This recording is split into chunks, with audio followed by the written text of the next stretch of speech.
Hello, dental online trainers, and welcome to the Dental Online Training Sharecast. I'm your host, Dr. Dennis Hartlieb. Each month, we'll talk with dental experts who are doing amazing work in the world of dentistry. Also, occasionally, I'm going to throw in a few of my solo bonding sharecasts, where I share a little with you about what I've learned along the way during my career. So tune in the first Tuesday of every month to hear the latest episodes. Hello, dental online trainers. I'm Dr. Dennis Hartlieb, and welcome back for another of our solo bonding episodes. In our solo bonding episodes, this is where I just get kicked back and I get to riff a little bit about some thoughts that I might have about dentistry or who knows, maybe even life in general. So I got to give you a story. So many of you are familiar with my passions. I have three great passions outside of family and friends and all the real stuff. So this is like hobbies and, all the extra stuff. My three passions, many of you may know about, are Michigan football, dentistry, and of course, cycling. If you've seen me on Instagram, you'll see me with my bike quite often. So anyhow, maybe not in that particular order, and it really depends on how Michigan is faring in their football season and how day-to-day dentistry is going and the weather out here when we're doing our cycling. But those are sort of my principal passions and the things I like to do. So, but there's a new hobby, I guess, something new that I'm getting into, and that's sailing. And that's going to lead us into my conversation today.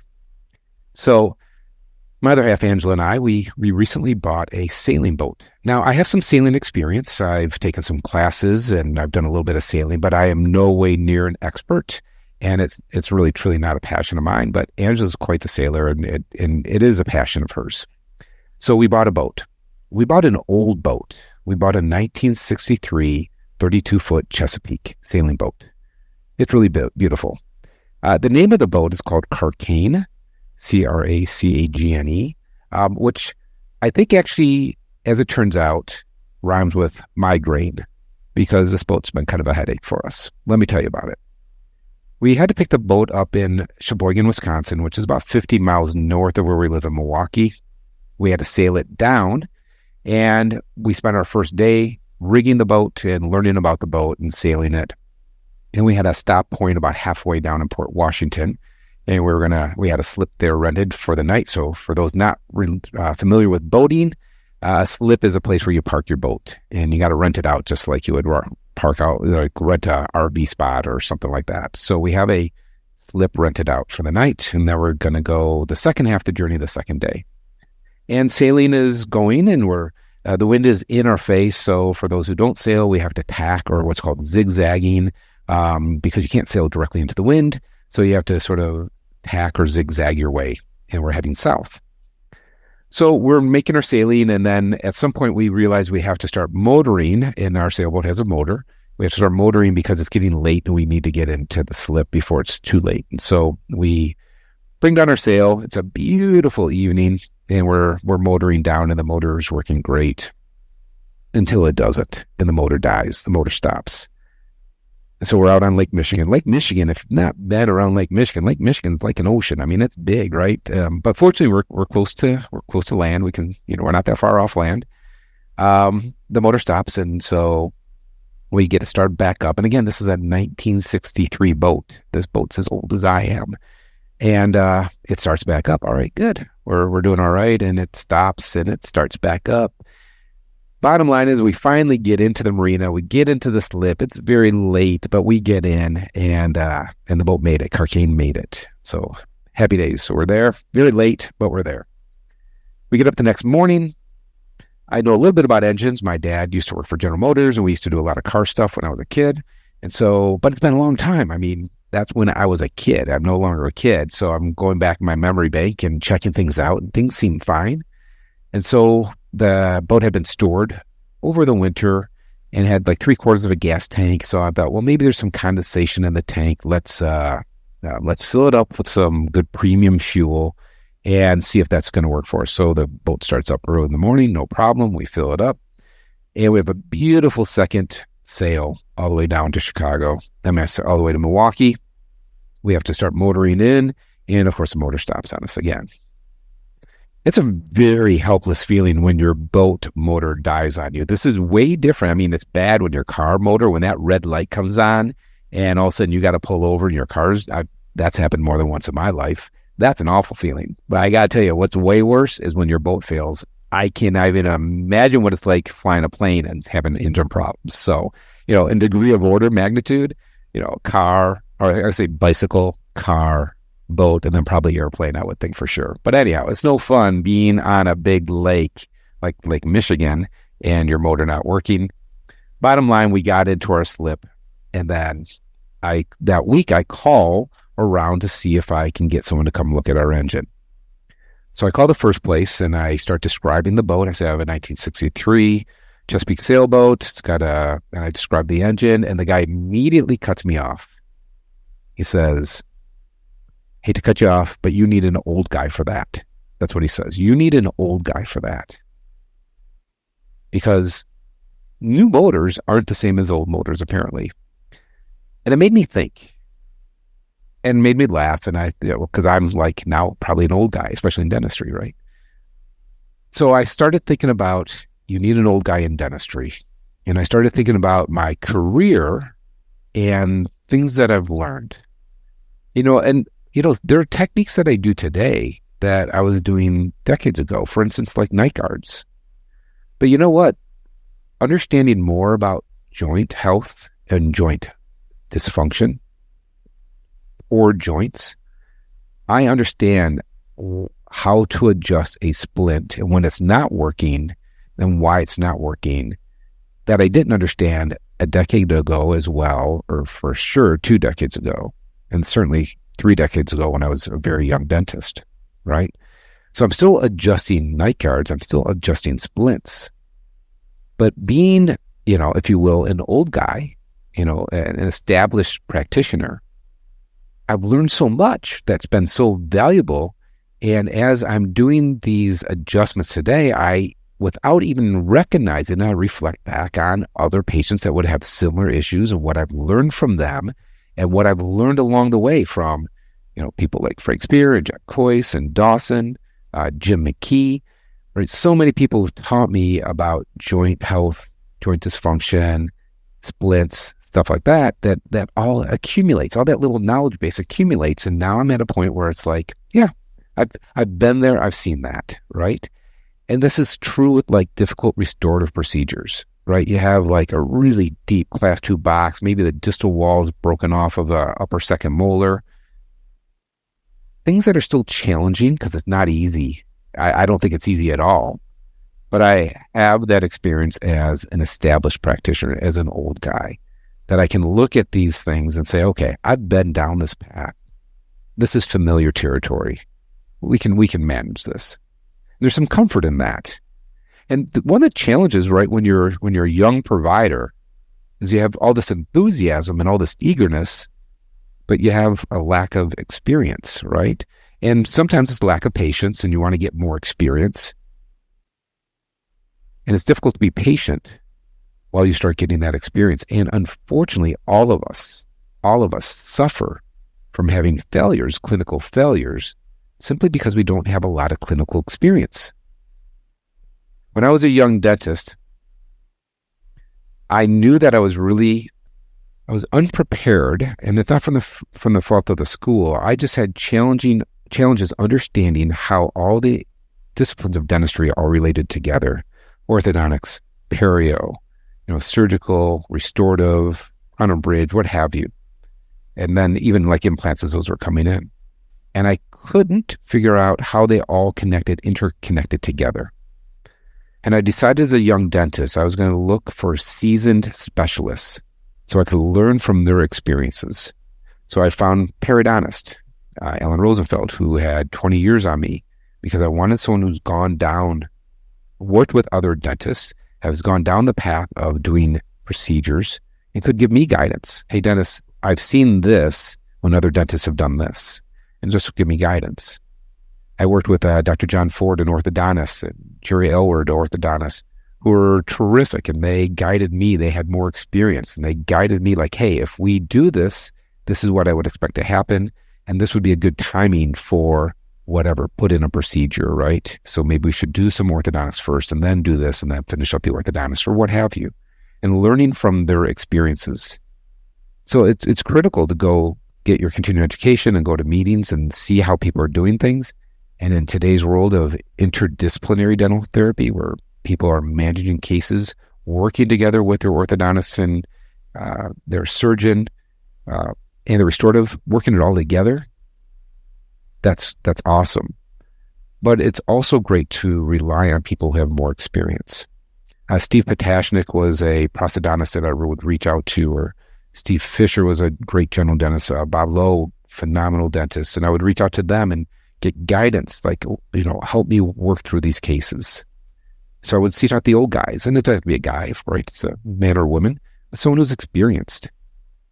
And so in our dental workplace, in our worlds where we can be isolated in our practices, it's important that we are looking in our daily practices as a young dentist, where's the old guy, right? When you have those cases that you're not quite sure where to go with it, where is the established practitioner in your community that you can reach out to and say, Doc, can you give me a hand? Could I buy you a cup of coffee?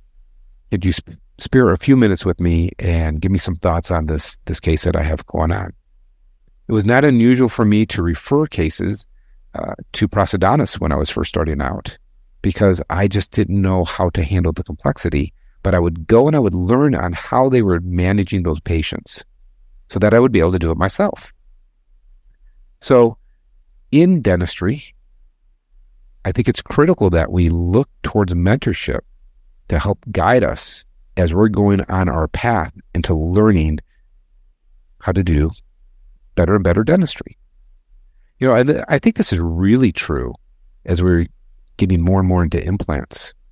I mean, I look back at the implant cases that I restored 25 years ago, maybe even longer, 30 years ago. Let's see, maybe about 25 years ago, 27 years ago. What we know today is way different than before, but the parts are considerably different.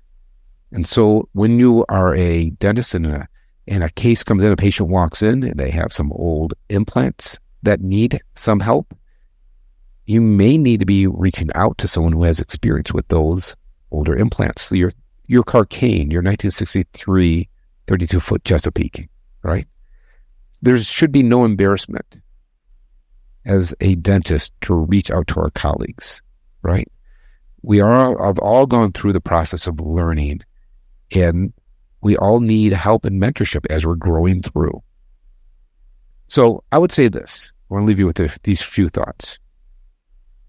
For those of you like me who have been practicing for years, or maybe not even as established as I am, reflect back on this journey that you've taken and think about the procedures that you do today and how your skill level and your understanding, how it's modified and how it's hopefully advanced, right? Are you the same dentist practicing the same type of dentistry year after year after year? So you have 10 years of experience, but it's the same year 10 times? Or have you been growing? My coach, Jim Harbaugh at Michigan, says grow 1% every day, get 1% better every day, right? So if we can do that in our dentistry, get a little bit better every day through our continuing education, through mentorship, through practice, the dentistry that we're doing. Let's look back 10, 20 years and think about the procedures that you're doing today, but you were doing back then.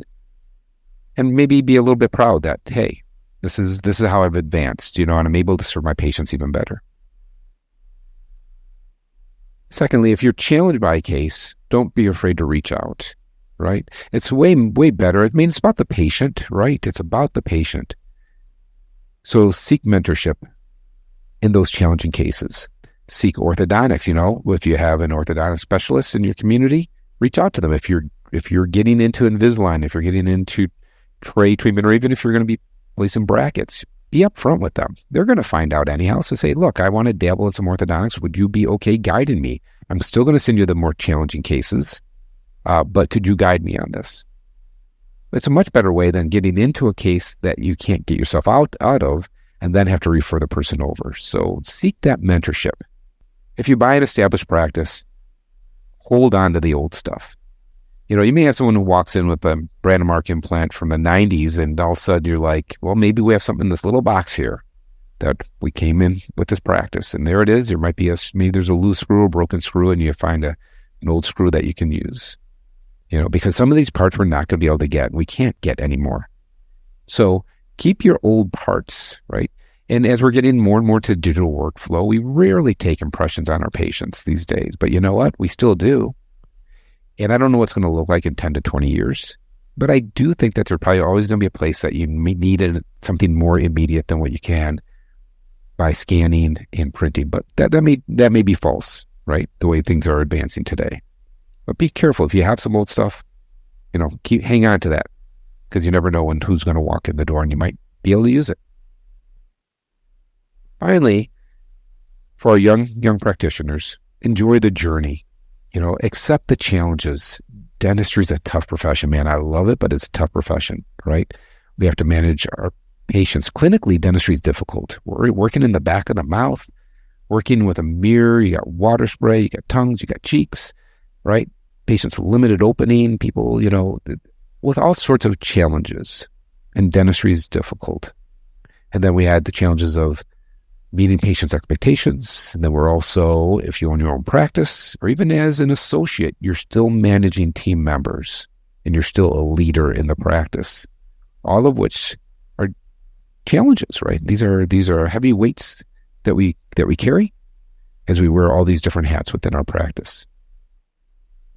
So that's my thought as an old guy in dentistry. And we sought out our old guy, Todd, who's helping us with our boat, Carcane, becoming hopefully less of a migraine, and enduring the journey and accepting the limitations, right? So I would say this: enjoy it, seek mentorship, and reflect back on your journey as you're going through it. All right, dental online trainers, that's it for today. Just a short little thought walking through dealing with my new passion, hopefully passion, sailing. If we get Carcane back out on the water and actually sailing where we can use the motor. So until next time, I'm Dr. Dennis Hartlieb, yours for better dentistry. Thanks for joining us. If you enjoyed this and you want to get more information from dental online training, then check us out at dothandson.com. That's one word, dothandson.com. Now, as a reminder, DOT has so many other great opportunities for your learning. We have our Wine and Unwind monthly webinars where we engage real time with our viewers as we bring in leaders throughout the dental industry to bring you up-to-date information and answer your questions.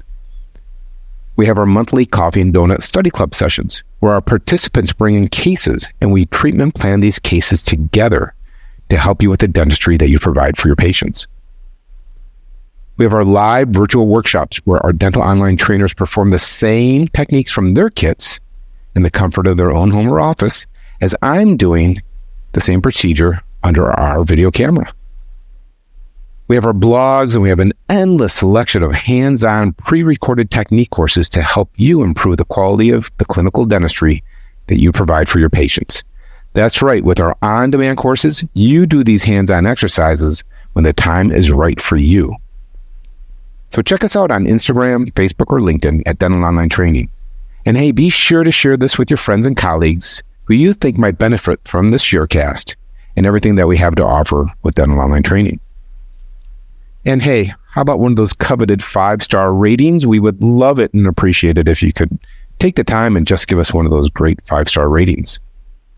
This episode was created with special help from Claire O'Neill. It was edited by Ashley Dickinson Ellison and with original music by Chris Peterson. Again, thank you for listening. I'm Dr. Dennis Hartlieb, yours for better dentistry.